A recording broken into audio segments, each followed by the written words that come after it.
everybody, welcome back to my channel. And if you're new here, my name is Pooja and I make random videos on whatever I feel like. So if that sounds good to you, maybe consider subscribing. But today I thought I would film another Spilling the Chai episode, and this time I wanted to focus more on the TV shows and movies that I've watched recently and that have been the most memorable parts of my quarantine experience. I think that my viewing habits have shifted a lot during quarantine, so I wanted to talk more about that in detail. For context, I've always been a movie gal. I've really resonated with movies over the course of my life, but in quarantine I've watched so many TV shows, so I want to share the few movies and the many TV shows I felt like I really loved. Stay tuned and I'll talk about this more in detail. The first one that I wanted to bring up is called In the Mood for Love. This is a Cantonese movie that takes place in Hong Kong during the 1960s, which is one of my favorite periods for fashion, not really for civil rights or feminism or any of the things I stand for today, but in terms of fashion, we do love a good 60s fashion and the hairstyles, ooh, to die for. It's about two individuals who are both married to different people and they suspect that their spouses are having affairs, but in the process they become really close to one another. It's basically a love that never gets expressed in any way other than the conversations they're having, and so it creates this sense of longingness. And even though the movie, it's not necessarily like the most happy movie in quotes, I don't know, I left the movie feeling nice. It just kind of explored this idea of romantic longingness and how the timing of things can really impact the way that certain relationships can go or different interactions in general. And so I thought it was a very interesting concept and I do recommend it to a lot of people. And then the next two, oh my god, I love these guys, were Before Sunrise and Before Sunset. And I actually have watched Before Sunrise in 2019. My roommate at the time had an extra ticket available for this movie and I went with her and I just fell in love with this movie. But I watched it again along with Before Sunset and I still have yet to watch Before Midnight. I'm really excited to do so. The first movie is about two individuals in their early 20s. They meet on a train and after talking for a bit they decide that they want to spend more time together, and then they get off at the next stop on the train just randomly, which is Vienna, Austria, and they spend the entire rest of the day together, and it's honestly beautifully done. And I think the acting is just so natural. Like, it feels like this is a conversation that would exist. The subtle things, it just feels like the way it's written, it's really meant to represent true human interaction. And the things that they talk about, I think, are really interesting, especially going from the first one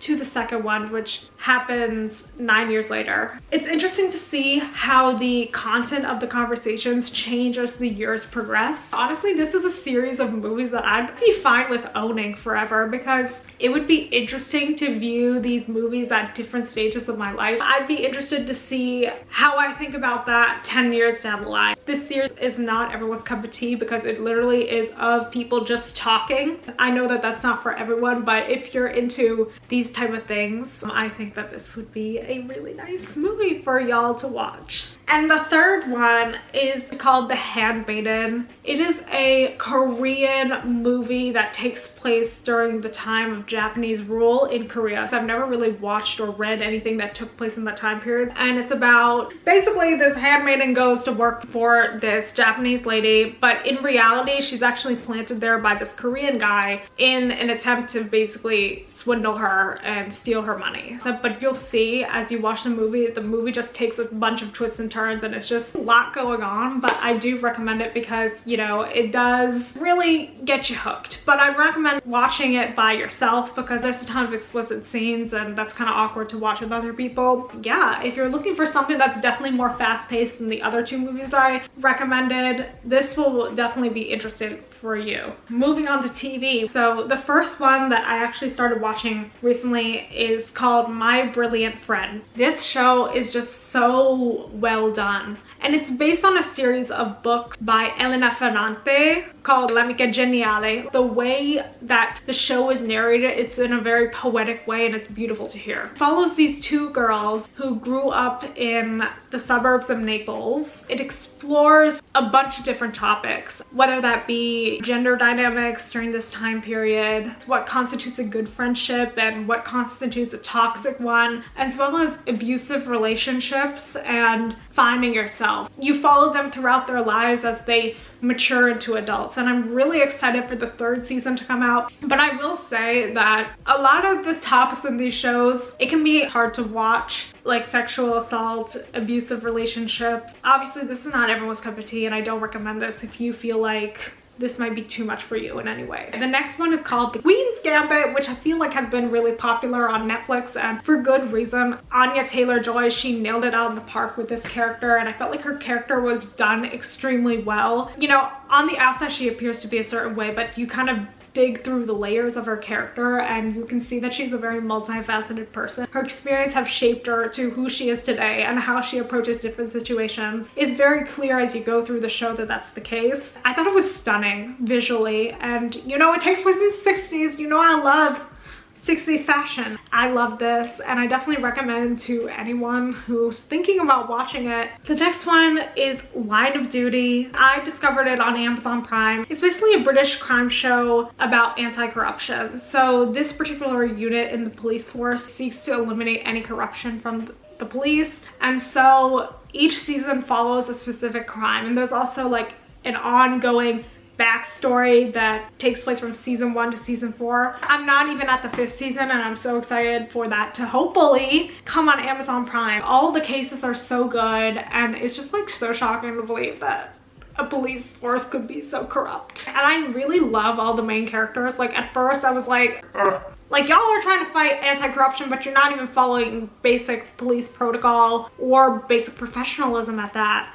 But now I love them all. I do recommend this for sure if you are looking for a crime situation and then going on with that whole crime vibe. I just finished The Fall on Amazon Prime. Y'all, this one also is a really good watch. Basically, it takes place in Belfast, Northern Ireland, and there's a series of serial murders that happen. A woman from the British police force, she's actually transported to Belfast to help out with this case. Jamie Dornan from 50 Shades of Grey is in this, and please tell me why in 50 Shades I didn't find him attractive at all, but in this I find him so cute.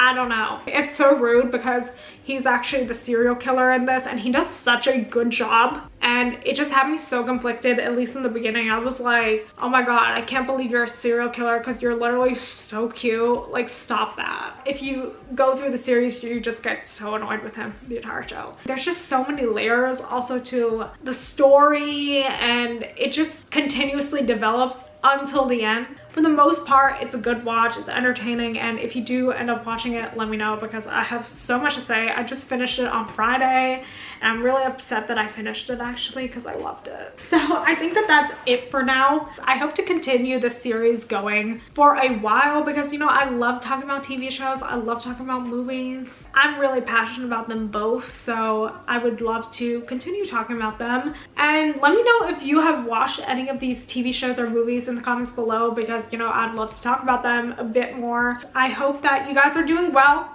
I hope the new year is treating you well, and take care and see you next time. Bye.